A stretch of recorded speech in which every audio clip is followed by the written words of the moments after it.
Hello, আজ বানাবো চিড়ের পোলাও। আমার খুব একটা প্রিয় রেসিপি, যেটা আমি আজকে টিফিনে খাবো।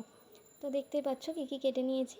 নেক্সট আমি এগুলো ভেজে নেব। সমস্ত সবজি যা যা রেখেছিলাম সমস্ত একে একে প্রথমে আলুটা ভেজে নেব। দেন তারপরে আর একটু নুন হলুদ দিয়ে আর একটু ভেজে গাজরটা ভেজে নেব। তারপরে গাজরটা যখন ভাজা ভাজা হয়ে যাবে, ওই যে লঙ্কাটা কেটে রেখেছিলাম, লঙ্কাটা আর টমেটোটা দিয়ে ভালো করে আবারও ভাজা ভাজা হতে দেবো। এটা আমার সমস্ত কিছু সবজি দিয়ে খেতে খুব ভালো লাগে। আর এদিকে চিড়েটা এই যে ধুয়ে একটু জল ঝরিয়ে রেখে দিয়েছি, আর কয়েকটা কারি পাতা দিয়ে দিলাম।